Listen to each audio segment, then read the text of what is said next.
And welcome back. It's the early morning Sunday show in kind of frigid Colorado. Isn't too bad. I didn't check. It's supposed to be snowing out. That could make things a lot of fun today. Who knows? But welcome. Here we are. Well, today's kind of a rock day. Okay, there's some punk rock. There's some heavy rock, kind of sludge, stoner metal kind of stuff. There's kind of rock. Basic rock. And what is the hell do I? Alternative rock and disco. If you're going to do rock, you might as well do disco. So, good stuff. The opening, that's just from one of my hikes around the city. They have a lot of different places you can go hiking that you can get great views, vistas of the city, and very, very enjoyable. With that arthritis in the back, really Michigan, I could barely get around a block. I've been doing like a couple miles. Yeah, I don't know, maybe it's the mountain air. Something's different, something's better for me out here, but I'm definitely walking further and doing physical therapy with the back. So that's exciting. If only I could run, I would truly be happy, but running's not going to be part of the equation, at least not yet. We'll see. This weekend my daughter-in-law left for a girls' weekend, which left my son with the two little ones. Grandpa gets to help. So he had 6:45, Saturday, Sunday, get there to wake up my grandson, get him up and going, and spend my day there playing with my grandson and my granddaughter. So yeah, that's okay. Kind of why I came out here to help out and doing our thing. So fantastic. But we're going to look at some records now. All right, records. So let's begin with, what are we beginning with? Oh, Ramones, Too Tough to Die. This is from Vinyl Me Please. They sent this. I have never really bought, the first four Ramones have always been pretty much what I felt I've needed to have. And it just, to me, it was just a lot of the kind of sounded the same. Sometimes I can handle that in groups. Sometimes I can't. And the Ramones were one that I couldn't. But I have read good things about this particular album, so I decided to give it a shot. And this came out in 1985. This was their ninth studio album. All right, 1985, ninth studio album. You could say it was kind of a return to form for the Ramones. And one of the former Ramones, Tommy, oh, that persistent dry cough, my God. Tommy Erdley, I believe. Obviously, I'm mispronouncing it. But he produced this. And really, they took the big guitar riffs that they had used on Subterranean Jungle, and they made them shorter but heavier. Kind of just really a lot harder with that. Almost you would think like they were trying to, by right now, punk rock had really, when you think about it, had turned more into hardcore. It's like, are we trying to be a little more hardcore with it? Could be. You got to keep up with the times. But there's still a lot of kind of melodic, because you hear this heavier stuff, but there was this melodic melody going on underneath, something that they were very, very good at. Even one of these songs, which one? Howling at the Moon, Sha-La-La. That was produced by Dave Stewart from the Eurythmics, and it has kind of a pop feel to it. So, I mean, the songs on this are faster, and they're similar to the first album, so it wasn't too bad. I didn't mind having that at all. How much will I listen to that versus the first couple? Less. Just going to be honest. But I also picked up this. This I had to go out after Record Store Day to find it. Wasn't able to get it, but there was a lot out there. I found a lot of stuff in Record Store Day. It's out there pretty hard, but it looks at obviously the Ramones greatest hits, and which really, this is what I'll listen to because it has all the stuff. I mean, the other albums are very good.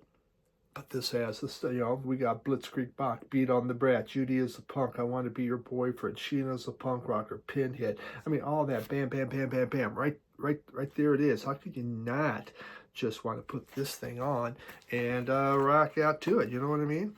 And there's the vinyl. Again, record store day, and it came with that. All right, Ramones did not have hits in the form of millions of sales during their prime. They were far too ahead of their time and a bit above most people's heads. Yeah, okay. I can't say they're above people's heads. I think people just go, God, that's a lot of noise. What were they doing when you think of what was happening? When you got Frampton Comes Alive, you got disco going on, this pride, and then come the Ramones, like the anti of all of that. And we're going back to the 50s and leather jackets. So maybe not before their time, but they definitely shook things up and got the world started with punk rock. McLaren saw them and liked the leather jackets, obviously. Wanna work in a hot dog stand, be a bus sport messenger or a doorman. It's an abstract world, you're an abstract mind. Abstract cities don't give a damn.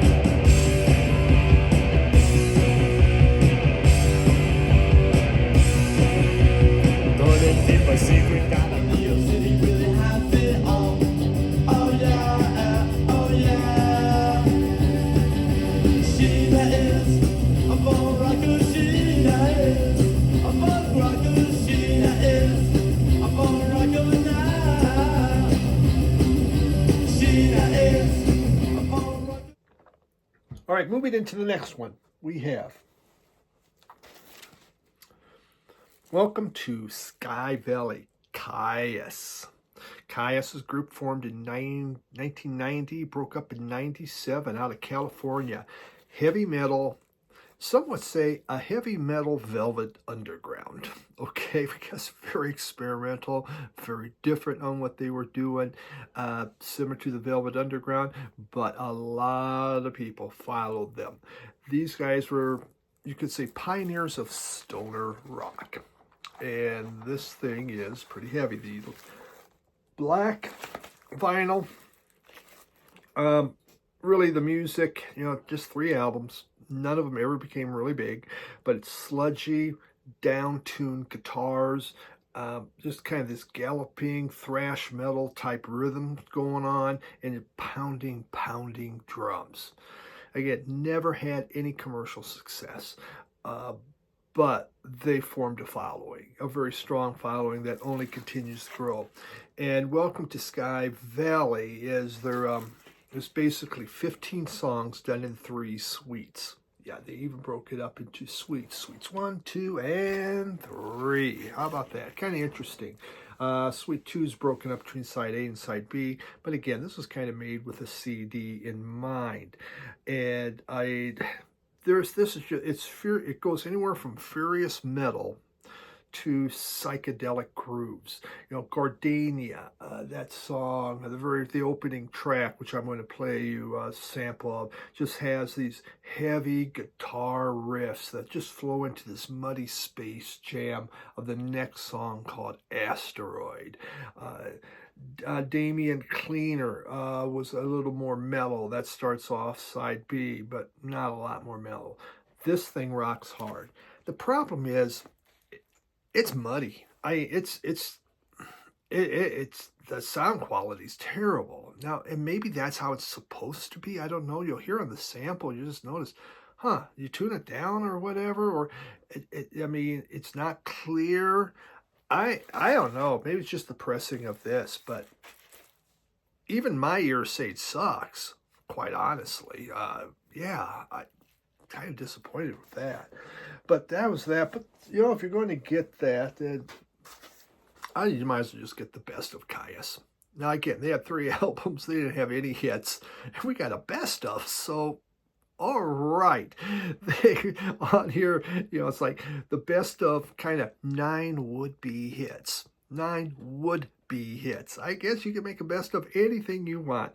And 4 of those would-be hits are done live. Then there's leftovers and B-sides because it's a 2-record set. Yeah, we have no hits. We're going to give you a best of 2-record set, but in blue, beautiful blue vinyl.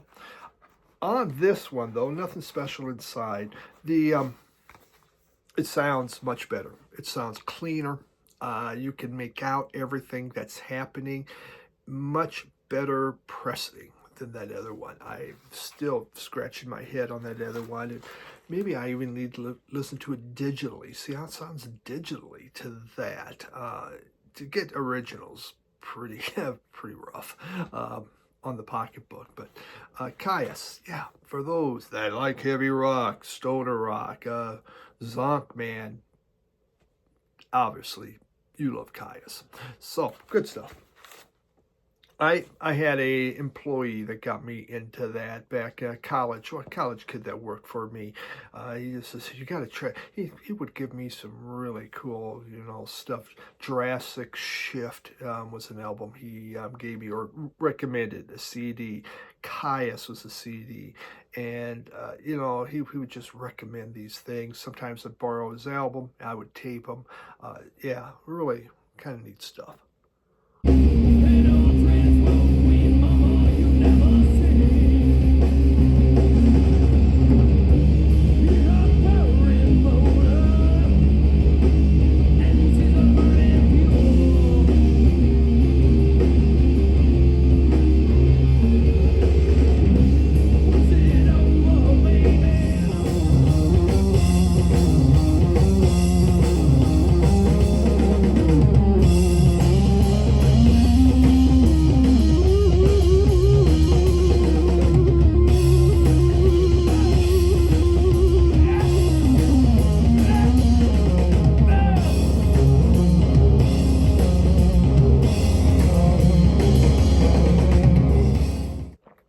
So let's move into, we have Best of Psychedelic Furs.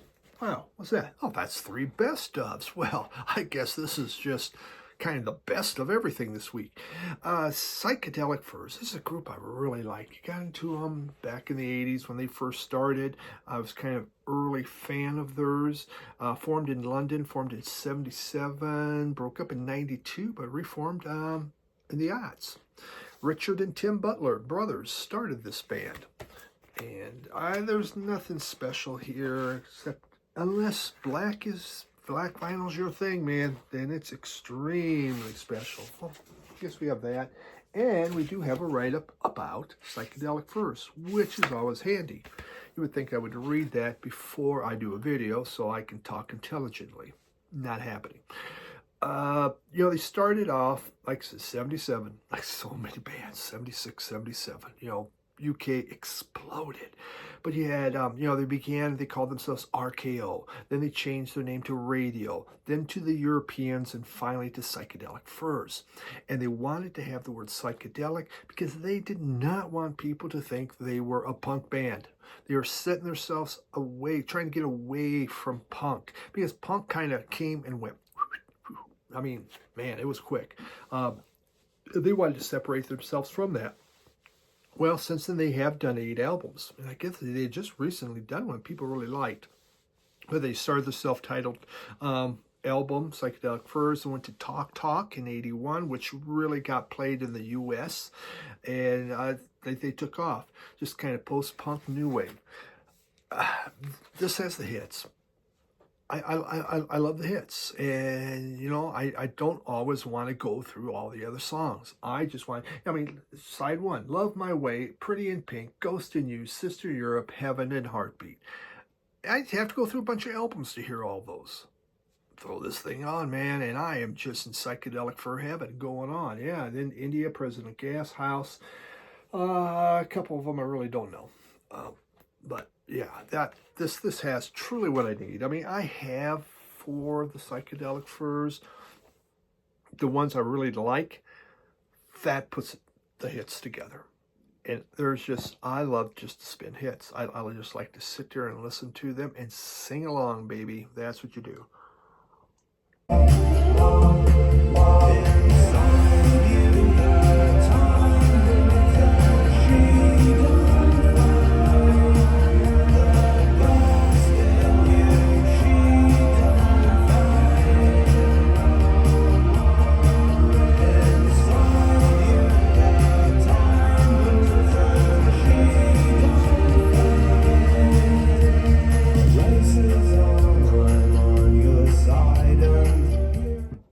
Now, I don't know if my wife wants me singing along, but she's tone deaf, so what does she know? Alrighty, let's move into this one next. Let's see, a little out of order here, I can see. And we're going to go Collective Soul. This is the very first one. Hits, allegations, and things left unsaid. That's kind of a mouthful, isn't it? Hits, allegations, and things left unsaid. Another set of brothers. This was the brothers Ed and Dean Rowland. They formed in Georgia in '92 and are still going. This had the huge, gigantic hit Shine. But the thing is, when Shine, they gave out a demo and listened to it, and they decided, whatever, the company said, you know what, we're just going to, they just did Shine. They didn't want the whole album, so they just put Shine out as a single. And it got them national attention. Since then, they have done 12 albums, by the way. Yeah, they've done that many. I did not know Collective Soul had done 12 albums. Well, Hints and Allegations and Things Left Unsaid. I mean, this is just packed with guitar riffs and sing-along melodies and very, very uplifting lyrics. I mean, it is just so freaking catchy, man. Their music. But what really kind of interesting, so the Shine goes, it takes off. Everyone's getting excited about Shine, and now, they want them to make an album. Well, their label, Rising Storm Records, put out an album, and probably CD too, but on it, it had this fully orchestrated ballad called Beautiful World. Well, then a major label wants to get involved. So they get the masters, and then they put out the album so they can get around the world. Everyone can get a copy of this. On it, though, there is no Beautiful World. So if you get that very first original on Rising Storm Records, you will get a song that is not on this. But, I mean, this is just power-packed, beautiful. I mean, it's just, God, it's so exciting. Music. And anything special here we have, let's see. Oh, it's more black vinyl. And this and that, with some lyrics to sing along, which I truly appreciate. I did have this before. I had bought this on a record store day, but I really like that music, so I kept my vinyl for it from back then. Which, if you look on Discogs, the price people charge just for vinyl with no jacket, it's kind of insane. There could be a market. I don't know if anybody buys it. And then I bought their greatest hits. Why? Because I want the damn hits, man. I don't want to buy all their... I do not need to buy all Collective Soul albums. I don't need them. I mean, there might be one or two others that were really packed up, but, I mean, side one, Heavy, She Said, Shine, Energy, Run, Gel. Those are monumental. Those are some of the most exciting songs from the 90s. I just... incredible. Side 2, I won't listen to nearly as much as side 1. I used to have this on CD. I played the first part of it. That's what I needed. So, yeah, this off Craft Recordings. Their sleeve. And I bet, oh, it's not. We got color. And so those of you watching in black and white, what you're seeing right now is this is yellow with a lot of orange and red kind of splashes in there. So for black and white viewers out there, I just wanted to clarify that. So yeah, Collective Soul, greatest hits for those that want to rock, but only to the hits. The sun starts growing, shine a little light, then you be glowing, hear a little tune, then you start singing, give a little love, and love will start breathing. We're gonna breathe, we're gonna breathe alone. Yeah, love. We're gonna breathe.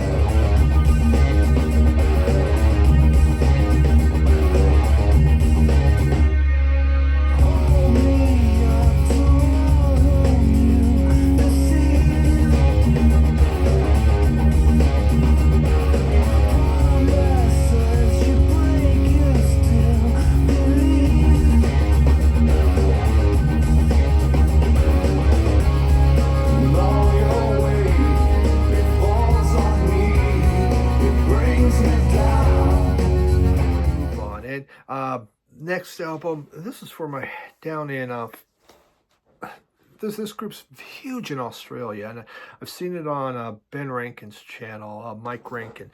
He's really talked a lot about this group. He's had a lot of things to say about it, and just extremely popular down under, and that's U2. And a lot of people don't know it, but they're not Australian. They actually were from Ireland. But when they talk about it, like when Ben Rankins talks about it, you would swear to God they're from Australia. He just has so many things to say about this group. But this is 18 singles. U2, of course, formed in 82. No, 1976 they formed. But the music on here is from 1982 to 06. So that's the time period. And inner sleeves came with some nice photos. Look at them young lads. They're the same age as me. And kind of part of the thing I think maybe like about U2 is, man, they're your age, dude. Anything vinyl is just black. Don't need to see that really. Kind of came crinkled here, which was a disappointment. Amazon packaging has really gone downhill. I understand. I kind of want to do a thing talking about packaging, but there are the lads. And this album, so on here, there are no singles from October. There's no singles from Zooropa or from Pop, which is sad. There's only one cut from Unforgettable Fire and Rattle and Hum. That's it. Most of the singles on here come from All You Can't Leave Behind. The other thing is 8 of the 18 tracks are from 2000 to 2000 to 2006. 44% of the songs are from 2000 to 2006. On the plus, my favorite U2 album is All That You Can't Leave Behind. That album just means a lot to me. When they started back in 76, again, they're just punk rockers. They really didn't know how to play instruments. But that's how these bands were starting everywhere. They just were figuring out, well, they can do it, we can do it. And they called themselves Feedback. Then they called themselves The Hype. Then they changed it to U2. They were just teenagers wanting to do something. And they were really religious. Adam Clayton was the least religious of them, but the other one's extremely devotional. And so that always was a fine line for them, walking on what we can say, what we can do. But within 4 years, they were on Island Records and put out Boy. And it all began for them and took off. I am a U2 fan. I've seen them in concert. I would see them again. It's just that, they're so big in Australia down there that's where they want to tour. There's sarcasm, folks. Okay, that's really happy to have that. Why? Because it's filled with hits, man. You put this on. Beautiful Day. I still haven't found what I'm looking for. Pride. With or Without You. Now the thing is, you get 4 on the side. So now I got to flip more often. But then it goes Vertigo, New Year's Day, Mysterious Way, Stuck in the Middle with You. These guys made hits. A lot of great hits. Anywhere you thought you found a friend to take you out of this place, someone you could lend a hand in return for grace. It's a beautiful day. The sky falls, you feel it's a beautiful day. So let it get away. So that brings us to our final one today. And we have Donna Summer. And here we go. Donna Gaines, from Boston, and born 48, passed in 2012 on lung cancer, sadly. And she was a lead singer of a New York psych band in 1968 called Crow. You may not have known that. She had 32 chart hits. She had 14 top 10s and 10 top 5 So this gal made music, and it is just going to be black vinyl with nothing to show. No, it's not. I'm sorry. You got some red vinyl on here. You know, after she tried to get into hair. She wanted to sing in hair, and they liked her singing so much, but they sent her to Germany. So she was in German hair, which was hugely successful. It allowed her to meet Giorgio Moroder, and history was made. Now, she had an album before Giorgio, but man, her first album was her second album was done with Giorgio. And this thing has Love to Love You, Baby. Love to Love You, Baby. Oh, God, what a song. It's just, Moroder knew how to make the rhythm. And, of course, disco was taken off. They had a 45, Love to Love You, Baby, and they brought it to a party. I think it was a Casablanca party. And they put that on. And everybody kept asking for it to be played again and again and again. That's all they were playing. Love to Love You, Baby from Donna Summer. And so the record head says, listen, we need this in 12-inch form. And they did. And side one of this is Love to Love You, Baby. Now, I've had that one, $5. It's great. I like disco. The problem with disco is I like the hit, and that's it. There's not much else. For instance, that album, I never listened to side 2. I might be missing out on everything about Donna Summer, but I listened to side 1. But this one here has the hits on here, and the problem is they're short. They're not the disco version, the 12-inch versions, and you got to buy 12-inch records for that. But that is what I appreciate about Donna Summer. I loved her disco hits. That's my college years. That's lots of memories, you know, or dances, homecoming, whatever, going to the discotheque or that. Donna Summer comes on, you dance. And yeah, so greatest hits.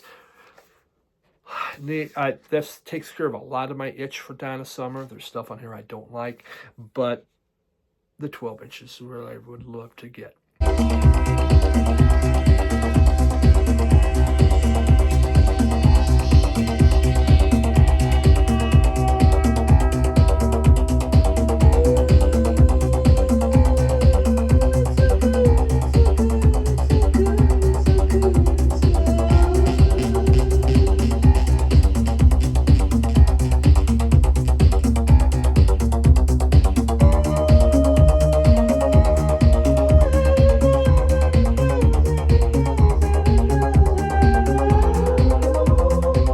That's what we got for this week.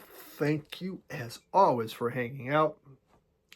Other videos this week, as usual, don't know what the hell I'm doing. You know, it's all on the fly. So, but I appreciate each and every one of you. Please check out podcast, Two Guys Talking About Records.